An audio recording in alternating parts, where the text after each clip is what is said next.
What's up, and welcome back to another Summit video. Jinx here, and today's topic is a new game that I've been wanting to cover for a while. Phantom Forces, the infamous Battlefield 4 inspired Roblox first-person shooter. Phantom Forces has been up on Roblox since 2015, and has been on the front page of Roblox since, and is personally one of my favorite games on Roblox. The game is constantly being maintained and updated, with new features, guns, and maps being added and tested constantly. Now, as with any competitive shooter, there is a wide variety of guns. In fact, Phantom Forces hosts over 150 guns and countless more melees, and within the arsenal are good guns and bad guns. Today's video will be about some of those good guns that either nobody uses or they get overlooked for classic and well-known good guns. A quick note before we get started, this isn't a clickbait video. This is actual genuine opinion and recommendation. The guns in this video were selected, tested, and run by myself a rank 130 in multiple configurations through multiple game modes and maps. The results here are genuine and as unbiased as possible. Now, onto our first weapon. The first underrated gun is a low-ranked sidearm with a lot of power, low recoil for its class, and high spam potential. I'm talking about the Mateba.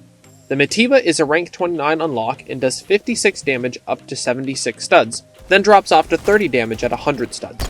It has low muzzle flip for a revolver, and that with its above average fire rate for its class makes this revolver a real powerhouse. The revolver hosts a 6-round cylinder, which is reloaded all at once by dumping all the bullets regardless of whether they've been fired or not, and using a moon clip to refill. But why is this weapon not used? As is the case with most weapons, all ranked guns come with the misconception that higher ranked guns are by de facto better, and lower ranking guns are worse, either because more people can use them, or because people assume low rank means low quality. This of course is not true. However, since it's such a misconception, it leads to good guns like the Mateba being underrated and not used nearly as much, when in fact it's a perfectly capable weapon and could be even considered above average in performance. It has good spare ammunition count of 42, which is 7 reloads worth of ammunition.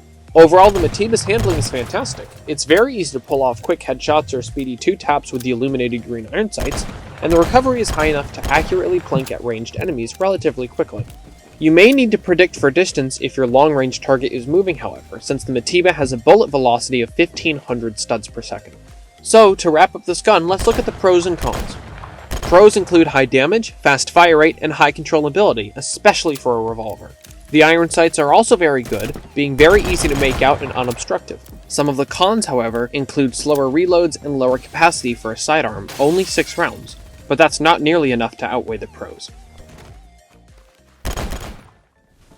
The next weapon I'm going to cover is the MSG-90. This DMR is in the G3 family of weapons, and is the evolution of the infamous PSG-1.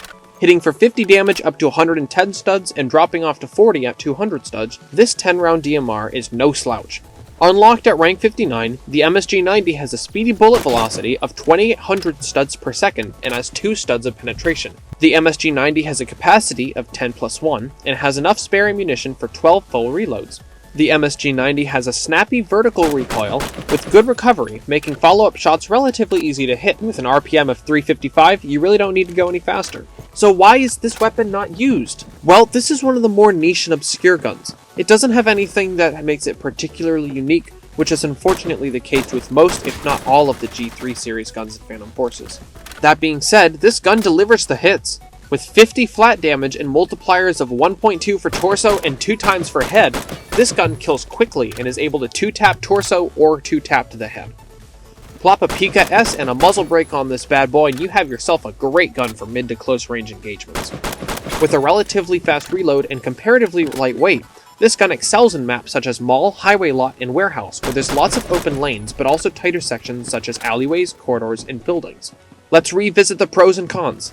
Pros include good damage and good recoil recovery, as well as decent reload speeds.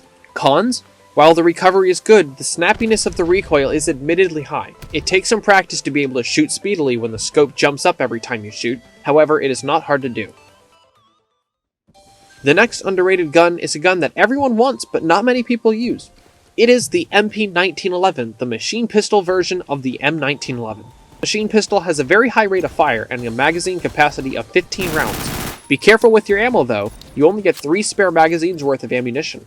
While this gun is a 1911 variation, it has lower damage than the other two 1911s, the M45A1 and the true 1911, and deals 35 damage per shot, which isn't insubstantial.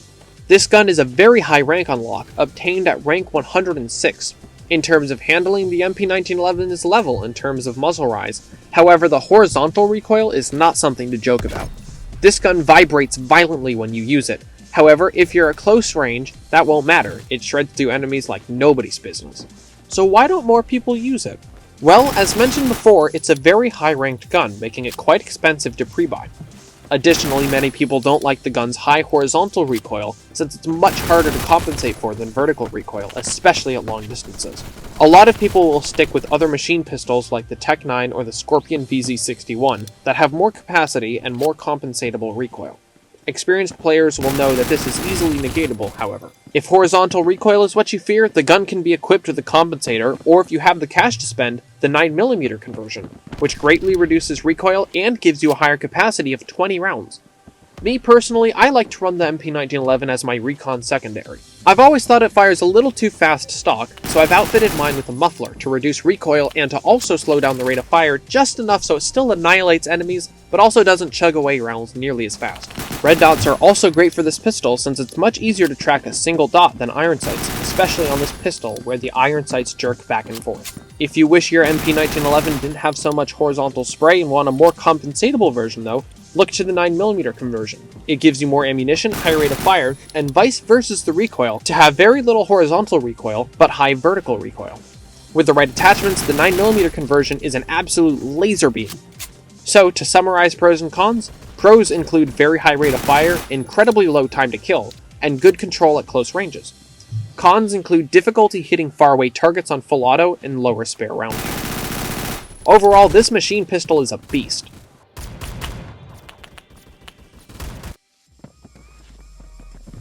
The SA-80 series of weapons is widely known, yet not widely used. In Phantom Forces, the three weapons in the family that make an appearance in the game are the L86 LSW, the L85A2, and the L22 Carbine. The L86 is commonly regarded in the game to be the best of the three, with high suppression, controllable recoil, and good penetration. The L85 is regarded as a poorly performing assault rifle, with not enough damage to compensate for its low rate of fire.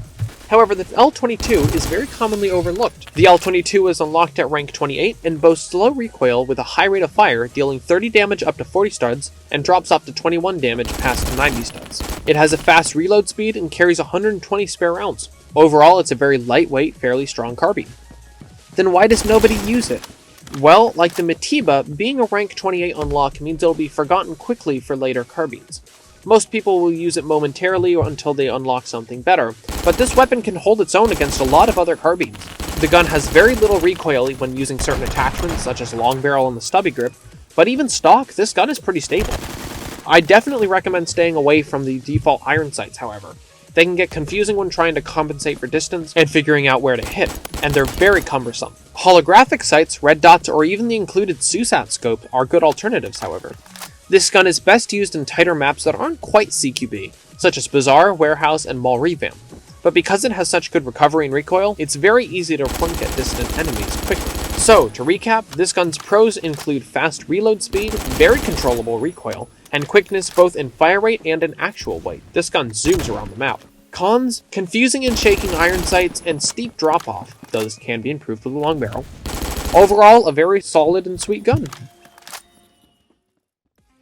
Last but not least, probably the most controversial gun in this lineup. This sniper rifle is loved by low ranks and abhorred by high ranks. Ladies and gentlemen, the AUS.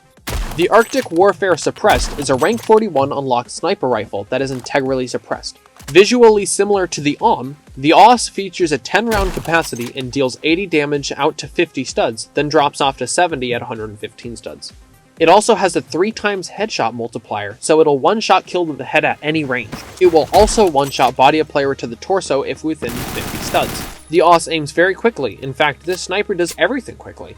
The reload is quick, the bolt cycle is very speedy, and the run speed with the gun isn't too bad either. So why don't people use this gun? There is a very simple reason. The AUS possesses the lowest bullet velocity in its class at 2250 studs per second. While that's not terribly low, it is noticeably slower than other snipers and DMRs, which average around 2500 to 2800 FPS. For this reason, a lot of players shun the AUS for its counterpart, the AUM, or other high-velocity snipers like the TRG or the Remington 700. But don't let bullet velocity fool you.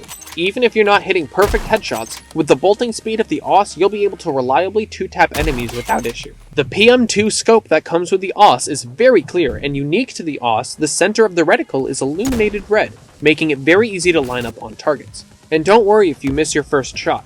That quick bolting speed is very forgiving for when you need to put lots of shots downrange or you need to quickly eliminate an enemy. Trust me, if you put some time behind the trigger of this rifle, you'll be able to quickly master it. So, pros and cons?